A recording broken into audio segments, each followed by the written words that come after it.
السلام علیکم ورحمۃ اللہ وبرکاتہ۔ بسم اللہ الرحمن الرحیم، نحمدہ ونصلی علی رسولہ الکریم، اما بعد فاعوذ باللہ من الشیطان الرجیم، بسم اللہ الرحمن الرحیم۔ کافی ہفتوں سے آپ کا اور ہمارا جو سلسلہ ہے، تعلق ہے، وہ منقطع تھا۔ کچھ وجوہات تھیں اس کی، جس کی وجہ سے ویڈیوز نہیں بن رہی تھیں۔ تو بہرحال کافی زیادہ سوالات پینڈنگ میں تھے، تو آج موقع نکال کر کے ان کے جواب میں ریکارڈ کروا رہا ہوں۔ یعنی آج جو ہے 15 نومبر ہے، جمعہ کا دن۔ یہ اب تک کے جتنے سوالات آپ واٹس ایپ وغیرہ پر بھیجے ہیں، ان کے جواب میں دے رہا ہوں۔ سب سے پہلا سوال شعیب صاحب لکھنؤ یو پی سے پوچھتے ہیں کہ سوال رسول اللہ صلی اللہ علیہ وسلم یا کسی بزرگ کے نام کا کھانا کھلانا کیسا ہے؟ دیکھیں، کھانا تو اللہ کے نام پر ہی کھلایا جاتا ہے۔ پہلے یہ کلیئر کریں کہ کسی بزرگ سے مراد آپ کی کیا ہے؟ کیا آپ ان کے نام پر کھلا رہے ہیں، یا ان کو خوش کرنے کے لیے کھلا رہے ہیں، یا کوئی اور چیز ہے؟ تو سب سے پہلے یہ بتانا ضروری ہے کہ کس کے نام پر کھلا رہے ہیں، کس وجہ سے کھلا رہے ہیں، اور آپ کی ان بزرگ کی طرف نسبت کرنے کی کیا منشا ہے۔ اللہ کے لیے کھلایا جاتا ہے کھانا، ٹھیک ہے؟ تو باقی یہ ہے کہ کسی بزرگ کے لیے ثواب کی نیت کرنا یہ جائز ہے۔ مثال کے طور پر آپ کسی بزرگ کو، عقیدت مند آپ کے فوت ہو چکے ہیں، تو آپ کسی کو کھانا کھلا رہے ہیں تو اس میں یہ نیت کریں کہ اللہ اس کا ثواب انہیں پہنچا دے، پھر تو جائز ہے۔ باقی کسی بزرگ کے نام پر کسی بزرگ کے لیے کھلانا یہ جائز نہیں ہے، اللہ کے لیے کھلانا چاہیے۔ انس مرزا بہرائچ سے کہتے ہیں کہ مفتی صاحب جو کھیل تماشا دکھاتے ہیں، سڑکوں پر رسی پر چلتے ہیں، کلا دکھاتے ہیں، آپ نے بھی کہیں نہ کہیں دیکھا ہوگا، اپنے شہر بہرائچ میں بھی اس ٹائم پہ چل رہا ہے، ان لوگوں کو پیسے دینا کیسا ہے؟ وہ تو بیچارے غریب ہوتے ہیں، ضرورت مند ہوتے ہیں، ان کو تو ویسے بھی دینا جائز ہے، دے سکتے ہیں، کوئی حرج کی بات نہیں ہے، لیکن ان کی مدد اس طرح کریں کہ ان کی غربت دور ہو جائے۔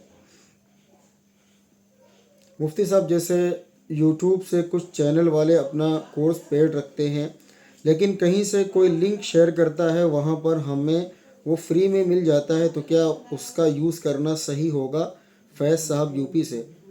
نہیں، اگر انہوں نے پیڈ رکھا ہوا ہے اور وہ کہتے ہیں کہ چوری نہیں کیا جائے اس کو، تو پھر وہ چوری کے حکم میں ہوگا، لہٰذا اس کا فری میں دیکھنا پھر وہ جائز بھی نہیں ہوگا جب تک وہ پرمیشن نہ دے دے، یعنی جو اس کا مالک ہے۔ فیصل بھائی یو پی سے کہتے ہیں کہ میں جاننا چاہتا ہوں کہ تعویذ پہننا ٹھیک ہے؟ میں آپ کے جواب کا منتظر ہوں۔ دیکھیں، تعویذ کا مسئلہ یہ ہے کہ اگر اس میں قرآن یا اللہ کے رسول کی کوئی حدیث لکھی ہو، کوئی ایسی بات لکھی ہو، تو اس کا پہننا جائز ہوگا۔ جائز اس طور پر ہے کہ کوئی مستحب یا سنت نہیں ہے، بلکہ صرف جائز ہے علاج کے طور پر، جیسے دوا جائز ہے۔ تو تعویذ میں اگر صرف کتاب اللہ کی کوئی بات ہو، مثال کے طور پہ کسی نے معوذتین یا سورہ فلق ناس لکھ کر کے گلے میں ڈال دیا، یا سورۃ الفاتحہ یا جو دوسری صورتیں ہیں، تو اس کو لکھ کر کے ڈال دیا، تو اس کا پہننا جائز ہوگا، شرک نہیں ہوگا۔ ہاں، اس میں کوئی من گھڑت چیزیں ہوں، اپنی طرف سے کوئی چیز ہو، تو پھر وہ جائز نہیں ہوگی۔ صرف قرآن یا پھر حدیث میں جو اللہ کے رسول نے بتایا ہے، بس وہ باتیں۔ باقی تعویذ پہننا یہ ایسا کوئی مستحب عمل نہیں ہے، یہ ایک غیر مستحب عمل ہے۔ آپ کو چاہیے کہ اللہ پر توکل کریں، اللہ سے دعا کریں، اور اس کا علاج جو میڈیکلی ہوتا ہے وہ کریں۔ زبیر عالم دلی مصطفیٰ آباد سے کہتے ہیں کہ میری والدہ کا سوال ہے کہ والدہ میری 50 کلام پاک پڑھ رکھے ہیں اللہ کے نام پر، کوئی حرج والی بات تو نہیں ہے؟ والدہ کی فوت کے بعد یہ کلام پاک بخشش کا ذریعہ بنیں گے؟ ٹھیک ہے، اچھی بات ہے، انشاءاللہ اللہ اسے اس کے ذریعے انہیں نیکی دے گا، اور اس کی بخشش کا سامان بھی ہوگا۔ باقی اچھے عمل کرتے رہیں، اور اپنے اخلاق کو، اپنے معاملات کو بھی درست رکھیں، تو انشاءاللہ اللہ کی ذات سے امید ہے کہ اللہ بخشش فرما دیں گے۔ زید صاحب یو پی سے کہتے ہیں کہ سوال نہیں ہے، آپ سے دعا کی درخواست ہے، امی کی بلڈ کینسر کی جانچ ابھی نہیں آئی ہے، دعا کریں رپورٹ نارمل۔ اللہ تعالیٰ آپ کی والدہ کو شفاء کاملہ عطا فرمائے، ہر قسم کی موذی بیماری سے اللہ حفاظت فرمائے، مہلک بیماری سے اللہ حفاظت فرمائے۔ نور صاحب بہرائچ سے کہتے ہیں کہ میرا سوال ہے، مجھے ڈی جے سے بہت زیادہ دقت ہوتی ہے، آج موتی وسرجن ہے، اور میں مغرب کی نماز مسجد میں پڑھ رہا تھا کہ دوسری رکعت میں بہت بھیانک ڈی جے نکل آیا، اور میں نے نماز توڑ دی اور گھر پر آ کر نماز ادا کی، تو کوئی گناہ تو نہیں؟ بھائی دیکھیں، نماز آپ نے توڑ دی تو آپ نے نماز پڑھ لی، تو کوئی حرج کی بات نہیں، بلا وجہ تو نماز توڑنا جائز نہیں ہے، لیکن اگر کوئی ایسی وجہ ہو جو ناقابل برداشت ہو، تو پھر انشاءاللہ پھر گناہ نہیں پڑے گا۔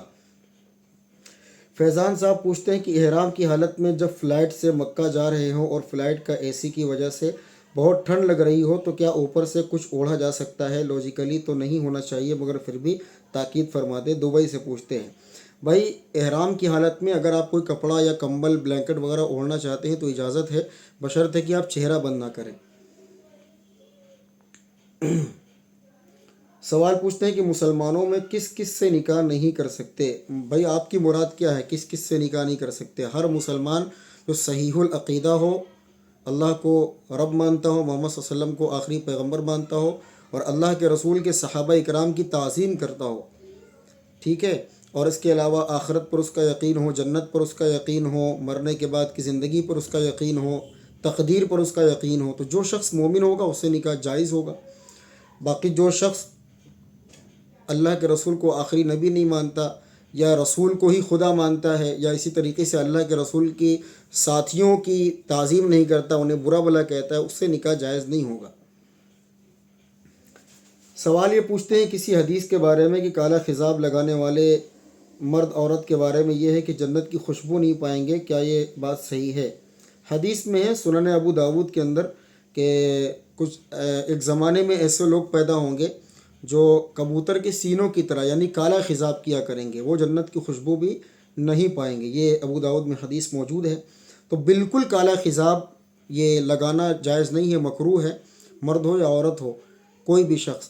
ہاں اگر کوئی جوان ہے 40 سال کے اندر اندر اس کے بال سفید ہو گئے تو وہ کسی بیماری کی وجہ سے ہو سکتے ہیں، تو اس میں تو وہ کالا خضاب لگا سکتا ہے، لیکن جو بوڑھے حضرات ہیں ان کے لیے کالا خضاب نہیں جائز ہے۔ وہ مہندی لگا لیں، براؤن لگا لیں، ڈارک براؤن لگا لیں، جو بالکل سیاہ کی یعنی بلیک کی طرح دکھتا ہو، لیکن ہو بہو بلیک کلر نہیں لگا سکتے۔ یہ حدیث صحیح ہے۔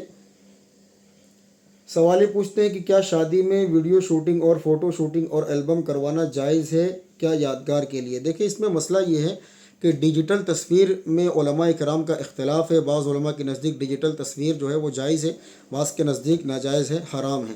تو اس کی گنجائش کا فائدہ اٹھا کر کے اگر کوئی تصویر لیتا ہے تو اس پر ہم یہ فتویٰ تو نہیں لگائیں گے۔ باقی یہ ہے کہ شادیوں وغیرہ میں جو شوٹنگ ہوتی ہے تصویروں کی، اس میں غیر محرم کا جو معاملہ ہے وہ بہت زیادہ خطرناک ہے۔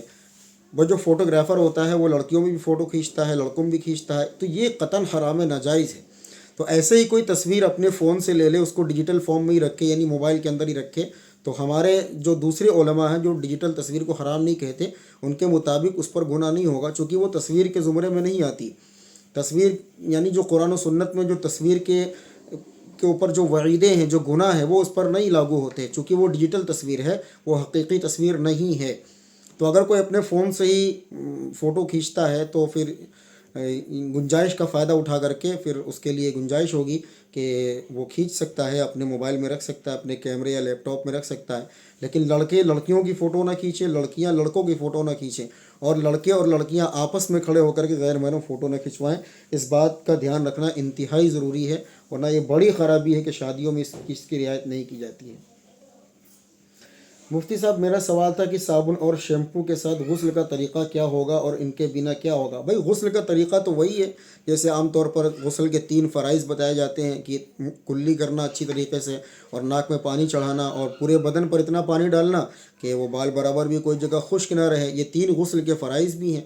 باقی یہ ہے کہ سنت میں اور بھی چیزیں آتی ہیں، جیسے وضو کرنا ہے، شرمگاہ کا دھلنا ہے، اور 3 مرتبہ تمام اعضاء پر پانی بہانا، یہ ساری چیزیں ہیں۔ تو اصل مسئلہ یہ ہے کہ دیکھیں غسل میں ایک چیز کا لحاظ رکھنا ضروری ہے کہ اگر غسل فرض ہے یعنی غسل واجب ہے تو پھر تو ناک میں پانی ڈالنا اور کلی کرنا ضروری ہوگا، اور بدن پر اتنا پانی پہنچے کہ کوئی بال برابر جگہ خشک نہ رہے۔ تو اگر آپ اس طرح نہاتے ہیں تو صابن جیسے چاہے لگائیں، شیمپو جیسے چاہے لگائیں، کوئی حرج کی بات نہیں ہے۔ یا اگر آپ اس طرح کرنا چاہتے ہیں کہ سب سے پہلے تو فرض غسل کر لیں، مثال کے طور پر آپ کلی کر لیں، ناک میں پانی ڈال لیں اور 1-2 مرتبہ پورے جسم پر پانی بہا دیں کہ پورا جسم بھیگ جائے، اس کے بعد آپ شیمپو لگائیں، اسی طریقے سے کچھ بھی لگائیں، وہ آپ کی مرضی ہے۔ اصل یہ ہے کہ پورے بدن پر پانی کا پہنچنا اور بہنا یہ ضروری ہے، دھیان رکھنا۔ فیروز صاحب بہرائچ سے کہتے ہیں کہ مفتی صاحب جب کبھی نماز میں 1 یا 2 رکعت رہ جاتی ہے اور آخری رکعت میں امام کے ساتھ درود شریف اور دعا بھی پڑھ لیتے ہیں، اس دوران یاد آتا ہے کہ 1-2 رکعت رہ گئی ہے، تو اس صورت میں سجدہ سہو لازم ہوگا یا نہیں؟ اس صورت میں سجدہ سہو لازم نہیں ہوگا چونکہ آپ امام کے پیچھے ہیں۔